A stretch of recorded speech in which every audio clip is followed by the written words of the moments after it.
सुरक्षित है। अम्बेडकरवाद के रास्ते पर चलकर महारों का भी हित सुरक्षित है। अम्बेडकरवाद के रास्ते पर जाटों का, गुजरों का हित सुरक्षित है। दक्षिण भारत के रेड्डी, कप्पू और गौड़ का भी हित है, गौड़ा का हित इसमें सुरक्षित है। अम्बेडकरवाद भारत को नई दिशा देने का वैज्ञानिक वाद अम्बेडकरवाद है। इसमें कोई संशय नहीं होना चाहिए, कोई संदेश नहीं होना चाहिए। निषाद समाज का हित भी अम्बेडकरवाद के साथ, बहुजन समाज के साथ सुरक्षित है। पर चमार एकता बना करके ये कामयाब नहीं हो सकता है। निषाद मल्ला एकता बना करके ये कामयाब नहीं हो सकता है। ये यादव एकता बना करके ये कामयाब नहीं हो सकता है। ये महार सम्मेलन बना करके महार एकता और उत्तर भारत में महार जाएं तो कहे कि चमार नहीं कामयाब होने देंगे हम, तो फिर ये कामयाब नहीं हो सकता है। तब तो ब्राह्मणवाद ही कामयाब होगा, तब तो मनुवाद ही कामयाब होगा, तब तो मनुस्मृति ही लागू रहेगी। इसलिए ईवीएम से मुझे खतरा नजर नहीं आता है। मैं मुंबई में खड़े होकर के कह रहा हूं, 2014 का चुनाव नरेंद्र मोदी ईवीएम का दुरुपयोग करके नहीं जीता है, पीडीए को दुरुपयोग करके जीता है। पिछड़ा, दलित, आदिवासी, अल्पसंख्यक और उसने हमारे वीर सूरमाओं को गोद में मिलाया। उनसे कहा कि आप ये जो पिछड़ा, दलित, आदिवासी है इसको अपनी पार्टी से निकालो, इनको धक्के मारो। कांशीराम ने जो कहा था कि जिसके जितनी संख्या भारी उसकी उतनी हिस्सेदारी, ये संविधान सम्मत नारा है। ये रिप्रेजेंटेटिव डेमोक्रेसी का सरल रूपांतरण है। बाबा साहब अम्बेडकर ने कहा रिप्रेजेंटेटिव डेमोक्रेसी। अभी हमारे अनपढ़ लोगों को समझ में नहीं आता है। कांशीराम जी ने कहा सरल भाषा में कि जिसके जितनी संख्या भारी उसकी उतनी हिस्सेदारी। मनुवाद जब हमारी खोपड़ी में चढ़ गया तो 9 जून 2005 को हमारे नायक नायिका ने कहा कि ये नारा गलत है, हम नारा बदल रहे हैं, हम नया नारा दे रहे हैं। 9 जून 2005 लखनऊ के अंबेडकर मैदान, जो अब कांशीराम स्मारक कहलाता है, वहां पर हजारों लोगों के बीच में उन्होंने कहा कि हम नया नारा दे रहे हैं, जिसकी जितनी तैयारी उसकी ज्यादा से ज्यादा हिस्सेदारी। तो अब भोले भाले लोग थे, उन्होंने कहा इसका मतलब क्या हुआ? उन्होंने कहा जिसकी जितनी थैली भारी उसकी और ज्यादा हिस्सेदारी। और निषाद पिट गया, कुशवाहा पिट गया, गडरिया पिट गया, मल्लाह पिट गया, राजभर कट गए, नोनिया चौहान कट गया और लिहाजा सिर्फ अकेले एक समुदाय बचा। तो नरेंद्र मोदी नहीं आएगा, फिर कौन आएगा? इसलिए ईवीएम, फिर मैं बैलेट पेपर से भी जीता हूं। अब एक सज्जन भाषण करके चले गए, मैं बैलेट पेपर से भी जीता हूं और मैं ईवीएम से भी जीता हूं। तो मानवर का मैं बैलेट पेपर से लड़ा रहा था। मेरी माइनर एज थी। 1987 में मैं 20 साल का था, तो मैं लड़ा रहा था। तो बूथ कैप्चरिंग हुई, तो हमने कहा कि कांशीराम जी से कि आप बूथ कैप्चरिंग, ये तो हमारी ठुकाई करके हमारे वोट छीन लेते हैं, ठपा ठप 1 घंटे में 500 वोट। शिवशंकर यादव जी से कहूंगा गौर करें, 1 घंटे में 500 वोट ठपा ठप और पड़ गए डब्बे में। तो कांशीराम जी ने कहा कि बूथ कैटरिंग वोट की लुटाई है। जो लोग अपने बहन बेटियों की इज्जत की लुटाई को रोकना चाहते हैं, जो लोग जान माल की लुटाई को रोकना चाहते हैं, जो लोग अपने घर परिवार की हक अधिकार की लुटाई रोकना चाहते हैं, उन्हें जान की बाजी लगाकर वोट की लुटाई को रोकना होगा। क्योंकि जालिम कमजोर है, डरपोक है, पिद्दी है, पर हमारा वोट लूट करके ताकतवर बनता है, शासक बनता है, विधायक सांसद बनता है और फिर दुगनी ताकत से सांसद बन के सरकार बना करके हमारी बहन बेटियों की इज्जत लुटवाता है, जान माल को लूटता है, गुंडा का इस्तेमाल करता है। तो हमें वोट की लूट रोकना होगा।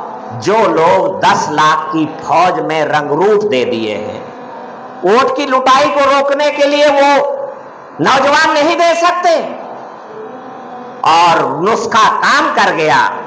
बूथ कैप्चरिंग को रोकने के लिए हमने पीपुल्स वॉल खड़ी किया।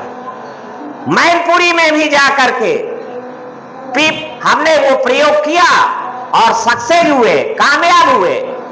सैकड़ों गरीब के झोपड़ी के लोग जीत करके लखनऊ के विधानसभा, दिल्ली के पार्लियामेंट में पहुंचे। इसलिए ईवीएम हमने बैलेट पेपर के दुरुपयोग को रोकने में काबिलियत हासिल की।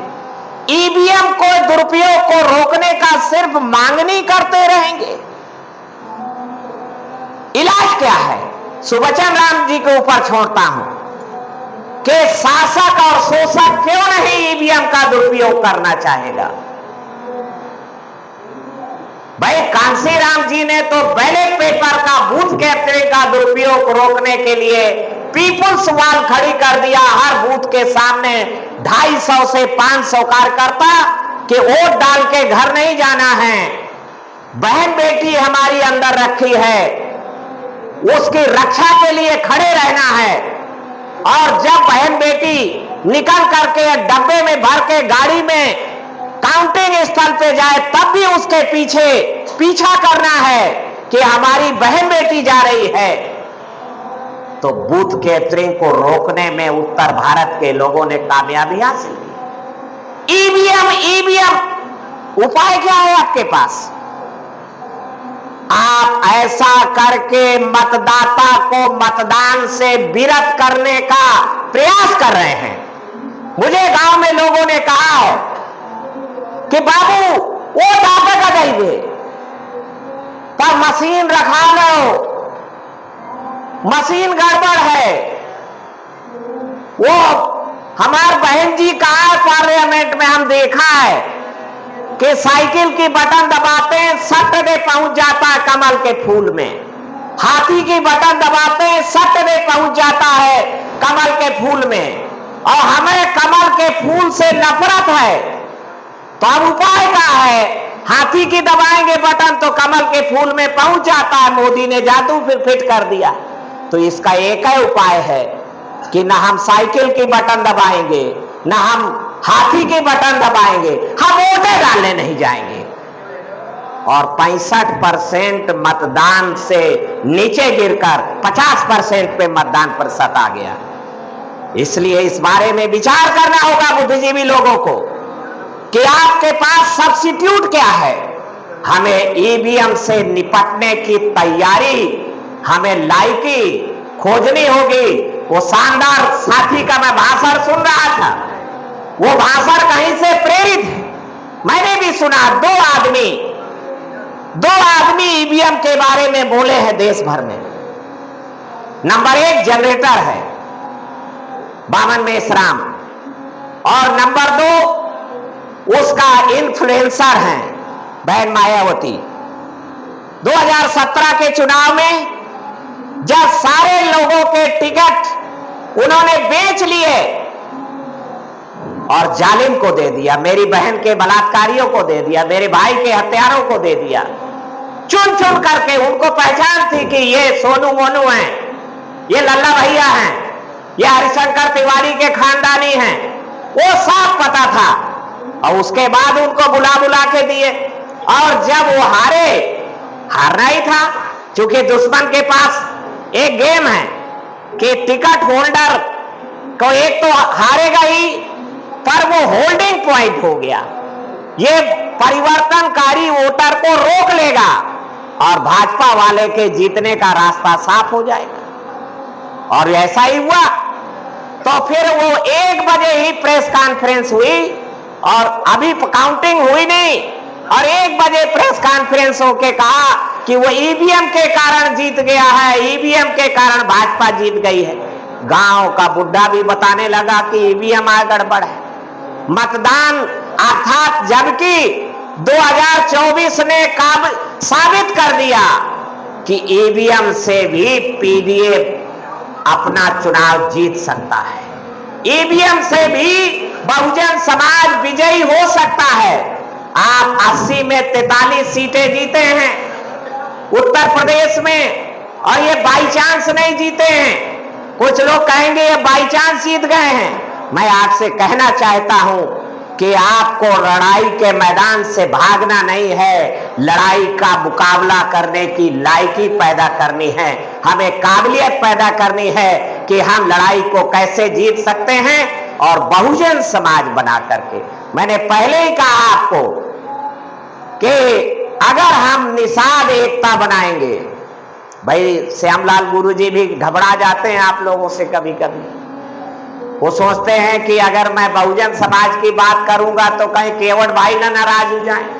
हमारे अखिलेश भाई अभी घबरा जाते हैं कि मैं बहुजन समाज की बात करूं और भारत के संविधान की बात करूं तो कहीं यादव लोग ना नाराज हो जाएं।